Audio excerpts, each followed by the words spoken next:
Hey, welcome back here. Start of a new week. It's the 23rd of May. This is Eric Arnold here in the Sports Barn. And we've got one whole pick for you today.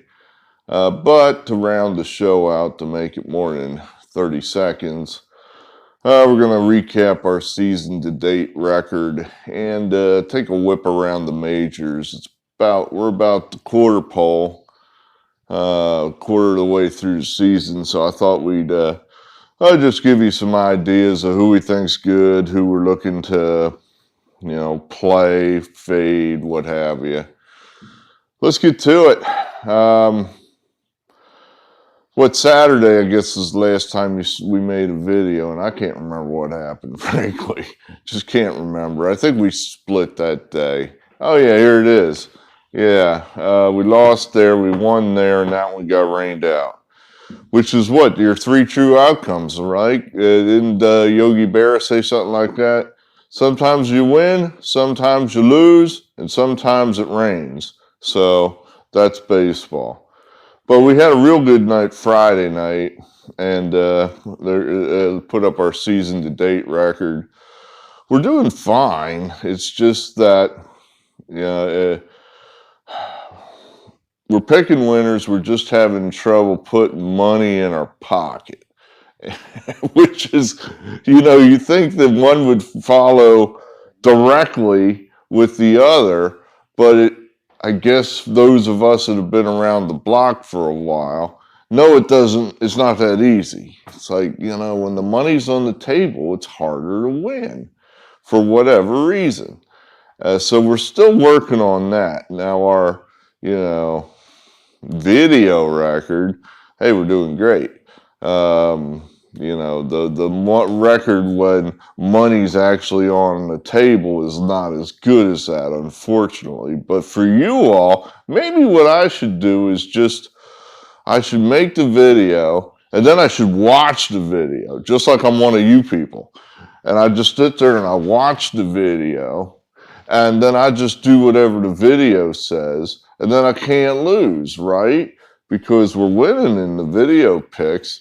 It's just in the real life when it comes time to put, I guess that's it. Just, don't overthink it. And I think we are doing some of that. In other words, I think we're not picking enough. I don't think we're putting enough picks out there. I think we're leaving money on the table. We've got maybe some 53, 54, 55% winners that we're just passing on because it's not quite good enough because, the pitcher, Bob Walk, doesn't quite have a good enough record against the Cardinals or whatever, fill in the blank. So I think that's one of our issues there. But, almost 6 units to the good, hitting around 6% rate of return. Let's see if we can keep that going and pump up those units a little more there, and then we'll all have a Merry Christmas, right? Okay, so let's take a walk around the majors here. Let's see. Well, we'll start American League East. I don't know right now. I would say for the last couple of years, I'd say the Rays have been the class of this division. But right now, it kind of looks like the Yankees may have found something. I mean, Judge is unstoppable. Stanton is rounding back into form where he's playing very well. How long that lasts, who knows? But then they're getting great starting pitching from guys not named Garrett Cole. Cortez, Nestor Cortez, he looks like he's next coming to Ron Guidry. Talion, he's looking good. Severino, they've got really good starting pitching. And their bullpen looks really good too. And the funny thing there is the worst guy in that whole bullpen is Aroldis Chapman. He's terrible, which I think at some point they're just going to admit the obvious. This guy sucks. I mean, we can't put him out there to close important games and they're going to lessen his importance at some point. So the Yankees look really good right now. Obviously, look at the record. I just gave you some obvious stuff there. Does Tampa catch them? I don't know. I mean, Tampa's always in the mix, and I would say this. I would think the team to catch the Yankees is going to be Tampa, if anybody. It ain't going to be the Red Sox, and it's not going to be Toronto. I just think Toronto just doesn't quite. There's something about that team. I mean, Manoah looks like he is a star in the making, but then what else do you have there? That's where the rest of it's a little. I'm not sold on Gossman so much, and the big wheel, Hyun-Jin Ryu, he, very, very inconsistent. Bullpen wise, and then even their hitting. I mean, where'd their bats go all of a sudden? These were the guys that were supposed to just bludgeon you with 7-8 runs a game. Where's your bats right now? So Toronto, I think I like Tampa better than Toronto. And Boston, I just don't think they're going to be as good as those other three teams. They're playing better now. They're on a little bit of a roll, but even there, it's just, they beat up the Mariners. Let's see what they can do when. So those are just some off the top of the thoughts there. The Central Division. I like the White Sox, obviously. They've had injuries. They did some real nice things yesterday. I saw a lot of that doubleheader, and some unselfish, good baseball type things to sweep that doubleheader. First game, Yoan Moncada bunts for a double in a scoreless tie late in the game. Bunts for a double. You're saying, how's that possible? Well, with these ridiculous shifts these guys play, they leave no one on the whole side of the infield. Aaron Boone literally had no one on the whole side of that infield, the third base side, and he got it down and dribbled it into left field. By the time somebody got over to the ball, it was a double. And that turned the whole game and put the White Sox in the winner's circle. Very good baseball. And then the second game, same deal, hitting against the shift on a 2-strike count. I think it was Sheets that did that. That put them in the winner's circle. So I think the White Sox are about ready to take off. I think they're about ready to start stringing some. And it'll, obviously, as they get their starters back, Johnny Cueto, he's solid. He's going to help them a lot. They're going to get Giolito back. At some point, they'll get Lance Lynn back. Then with Kopech, Cease, then you're looking at the team you thought these guys were going to be at the beginning of the year. And I think they'll overtake the Twins. I think the White Sox will overtake the Twins. I don't think the Twins are going to have enough starting pitching. And I think at some point, they're relying on the health of two superstars, the Twins are, in Buxton and Correa. And Correa, let's put it this way, I got more faith in Correa staying healthy than I do Buxton. Buxton makes them a totally different team when he's in there. He makes them a playoff contending team. When he's not there, the Twins aren't that good. They just aren't. And frankly, over the history of Buxton's career, he's more often not there than he is.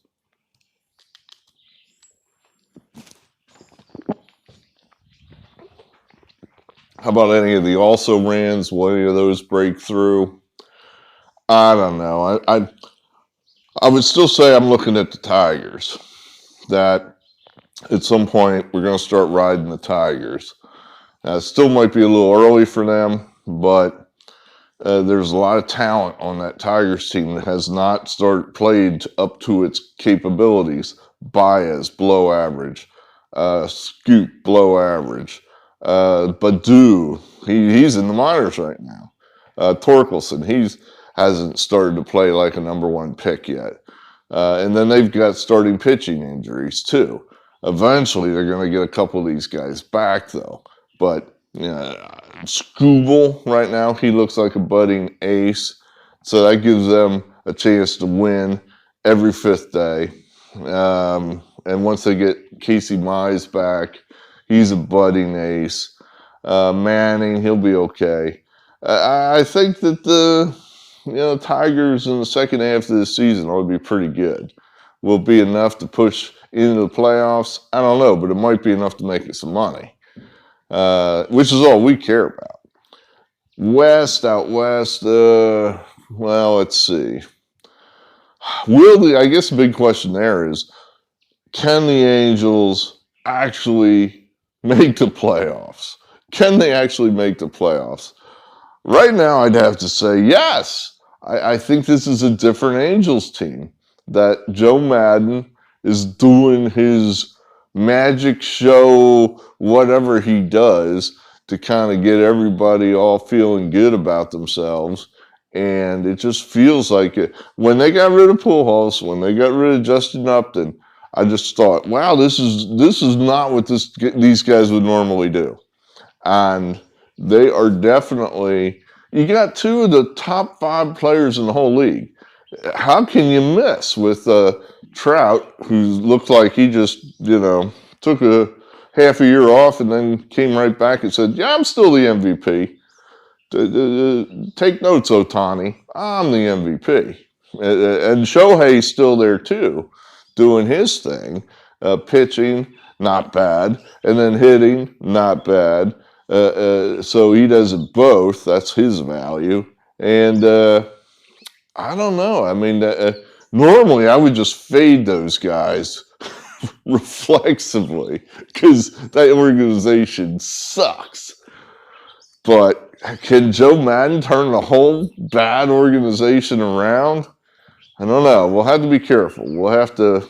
We can't just bet against this team like we normally do. We have to be careful here because I think this is a different Angels team than normal. And we've got to be careful. So, Houston, they're solid. They're not going anywhere. They're almost certainly going to win that division unless the Angels somehow surprise. And then the rest, I guess the only question there is, will any of those 3 emerge and make us money? Yeah, tough. I mean, I think it won't be. I don't think Seattle's going to make us money because I think they're overvalued to begin with. The only team I could possibly see making us money might be the A's or the Rangers. The Rangers have some pretty good players there that aren't performing right now. Seager, Simeon. The A's really don't have many good players at all, but somehow seem to keep themselves in games and win occasionally. So I don't know if there's any one of those teams I'm thinking is going to emerge. National League. Well, now the Mets. What about these Mets? They lost Scherzer, and he's probably out for 2 months now. So I think the Mets are just going to be fine, frankly. I don't think they're going to miss. Obviously, let me say that more clearly. Mark and I were debating this yesterday. He's like, well, Scherzer's out. That's got to hurt them. Yeah, you think? No, I don't think they're going to pull Dwight Gooden out of their minor leagues and won't miss Scherzer at all. I don't think that's going to happen. Scherzer will hurt them, but that team is so good and it's so deep. They have guys on that team that make that team good that you don't even know who they are. That Brandon Nimmo is one of their best players on the team, and you don't even know who that guy is. So without Scherzer, yeah, sure, they won't be as dominant, but I think they're going to be fine to hold the fort. This might be a time to play the Mets because the price will start to shorten up on these guys, and we might catch some value here with these Mets without Scherzer. The Scherzer starts are just ridiculous. minus 300 and whatever. That's tough. That's hard to you're asking for it when you play those kind of games. I haven't said that we haven't done it, and we've done it, and frankly, I think we've done it somewhat successfully playing those huge favorites. But it's tricky. You got to be right. I mean, you really got to be right. Just one of those wrecks your record for a week and a half. So the Braves. Somebody, one of the national guys made this point, and I think it's a valid point. And then we got to think about this. I love the Braves, always have. I think that's a good organization. And when I say I love the Braves, I love to bet on the Braves. As a fan, I hate the Braves, but as a bettor, love the Braves. They've won the title. They're all hung. They're perfectly fed, happy, fat. Where's the eye of the tiger? So you're missing that. Where's Freddie Freeman? That's another thing. He was the captain of the locker room, and I'm sure Matt Olson's a hell of a nice human being and it's probably good to his mother, but is he that presence in the locker room? Also, is he that presence in the lineup? I'm sure if you compare OPSs, Olson's is probably just as good as Freeman's and what have you. But one thing that Freeman did not do that I think Olson does is strike out. Freeman, he'd be tough to get that guy out. He's going to make some kind of contact, probably hard contact. Well, I don't know Olson's that guy. He's more of your 3 true outcome guy. Freeman is much more of a unique guy that actually hits the ball more consistently. And I think the Braves are missing that. They're still it's like, well, they weren't that good last year at this time. They weren't that good last year all year long. I don't think they broke 90 wins, did they? They just got super hot in the playoffs. Acuna's back. I don't know. The Braves might be a team that does not emerge that everyone's expecting to emerge. There's a little contrarian thought there for you. The Phillies, that team stinks.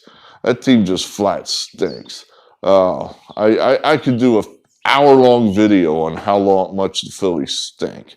So I'm not going to bore you with it. That team's going nowhere. That team will be lucky to push 500. And then the other two, I mean, if you're looking at a team that might emerge, could be Miami. They're getting good starting pitching. They get a little more help in the bullpen, get a little more offense. That's a team maybe that could emerge, possibly. Washington, they're just marking time until they, they still have one of the best players in the league, though. Juan Soto, I think he's probably your MVP of the league. But the rest of that team just isn't very good. Central, certainly Milwaukee. St. Louis looks like they're going to be great. I think it'll be, frankly, I think St. Louis wins that division. If those two play each other, I would rank St. Louis ahead of Milwaukee. And then the rest of them stink. They just flat stink, all 3 of them. Probably they might be the worst 3 teams in the National League. Worse than the Nationals, worse than the Phillies, worse than the Marlins, worse than the Diamondbacks.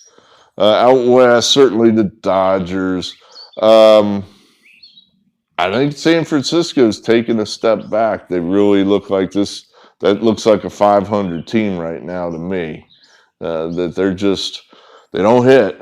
They don't have a lot of hitting. And if some of those starting pitchers start getting hurt, it feels like a 500 team to me. The Padres are proving it to me, at least right now. Now, they faded hard last year down the stretch, so they're going to have to continue to prove it to me.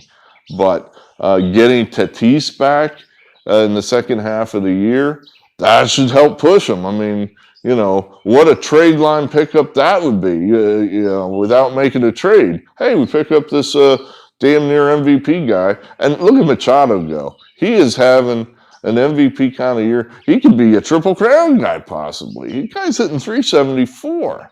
This could be his signature year. So the Padres have a feel about him like they intend to stay in this race for a while. I know we did. We bet against them there and we lost by a run. But maybe we got to start looking for places not to play against the freaking Padres. I think the Rockies are better than people give them credit for. Arizona surprising me. They're better than I think, certainly better than they were last year. The West continues to be the one team I'm not bullish on are the Giants. Other than that, the rest of that division looks pretty good to me. So, all right, talk to the big circle there. I'm sure Subscriber Act shut it off.